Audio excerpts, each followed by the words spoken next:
door to Marie Schultz was a young man named Henri, or Henry. And Henry was one of the inventors, he was one of the Charles brothers, of the hydrogen balloon, and very, very close to Marie Schultz. Eventually, they fall in love, and you can, and I don't want to spoil what happens between them. But one of the things that he warns her about is be careful of your ambition.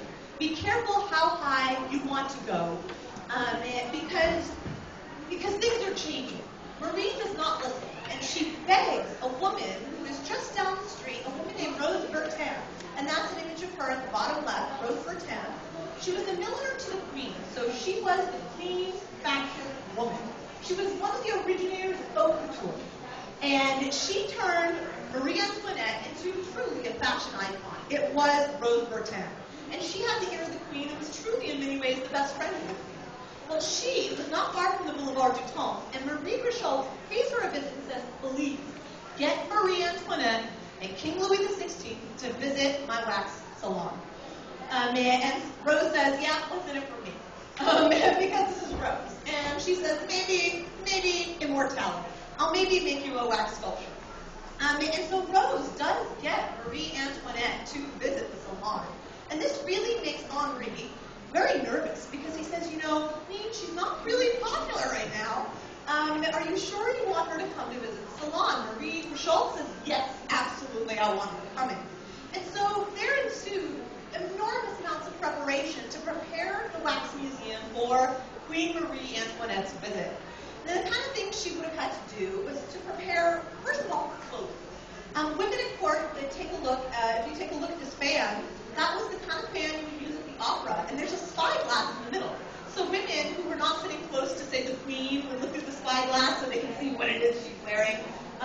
Would she have in her tremendous towering hoop that I can emulate, that I can copy? And the queen understood kind of how, there were times when she would go to the opera and people would get dislocated shoulders in their trampling each other, trying to see what it is she was wearing in her hair so that they could wear that the next day. And there was one time when Marie Antoinette shows up at the opera with radishes in her hair to see, all right, let's see if you guys are going to copy this. They do not. And they get that she is being ironic. So women would carry these spyglass fans, and they would wear these fichus, which, to the right, the far bottom. This is something that Marie Schultz has to run out and purchase for a great amount of money. And if you flip the page over, you will see an image of King Louis XV's mistress. And she was Madame Tussauds. And she was someone that Marie Antoinette did not like at all. Now, Louis XV was not her husband. Louis XVI was her husband. But she was in the palace while Madame Tussauds was in there. She was not a fan of hers. But everybody was interested in the king's sex life, or the former king's sex life. So this was one of the sculptures that was in the Wax Museum at that time, and you can still see this sculpture today in the London Museum. It has a mechanical heart. They actually fitted it with a mechanical heart. And if you go to see the Wax Museum in New York, Britney Spears has a mechanical heart, the wax figure of Britney Spears. And that is a throwback to this original, literally from the 1700s, wax sculpture of the king's mistress. So when the queen visits the salon, Marie's salon, they have to quickly hide this wax figure because she would be not happy to see this. And when the queen arrives, she arrives in not all of her splendor, because at that time, the people were really getting angry about the situation. They're getting very angry about poverty, about the fact that bread prices had really risen. People at that time were making about 20 sous a day, and bread was costing them 14 sous. So, in some times, depending on the month, 50% of your income was going just to bread, not the rest of your food. And that doesn't count rent, or if you need to sew up your clothes, or anything else like that. So Marie Schultz prepares for this visit. The queen comes, and her popularity explodes. The museum is now on the map. Everyone's coming to visit, and she gets a very, very rare invitation. And that invitation is to come to be the tutor, the wax tutor, to the king's sister at the court of Versailles. And there is the queen's bedroom, an image of the queen's bedroom. There's an image of one of the dresses Queen Marie Antoinette wore. And there is Versailles at the very, very bottom.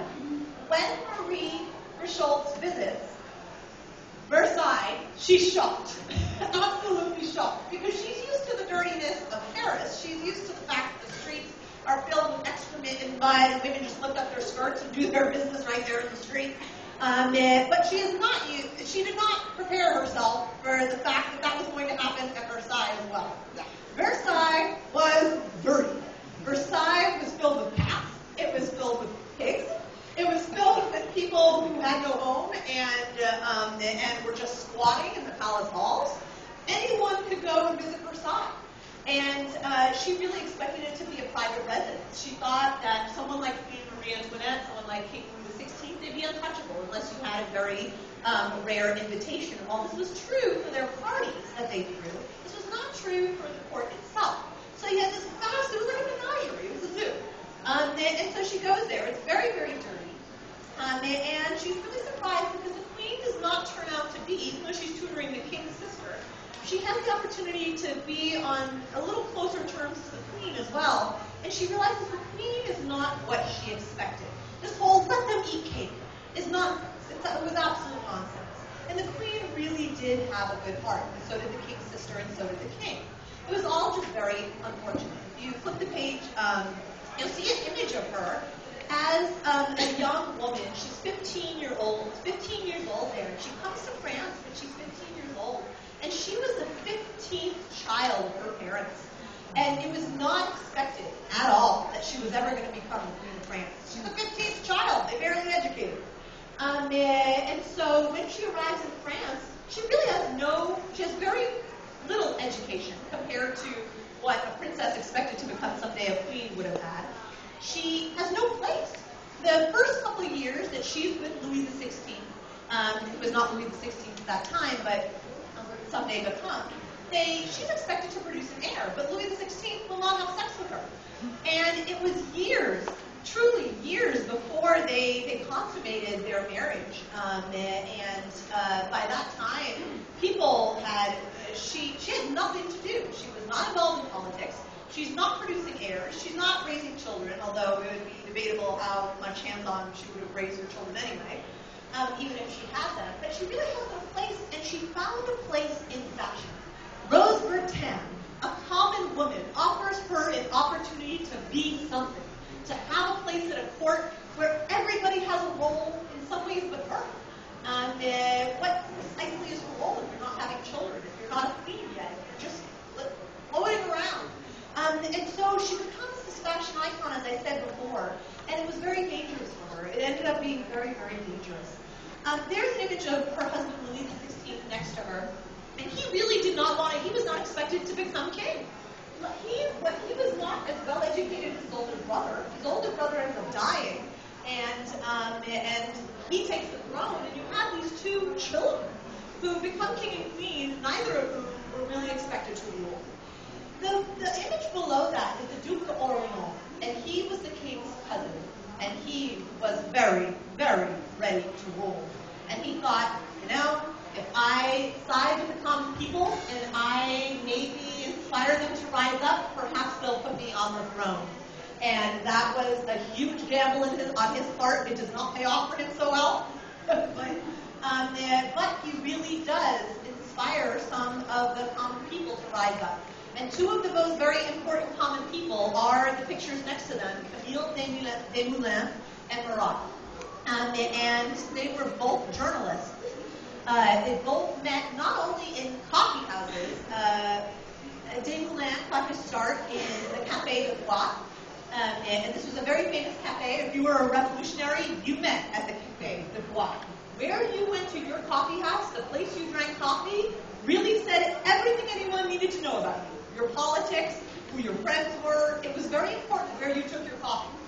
And so he was meeting at the Café de Bois, and the man next to him he began a newspaper once the revolution began called L'Ami du Peuple, which is the friend of the people. And both of them very revolutionary, and all of these people, the Duke d'Orléans, Desmoulins, and Marat, all of them were meeting in Marie Grisholt's house. So here she is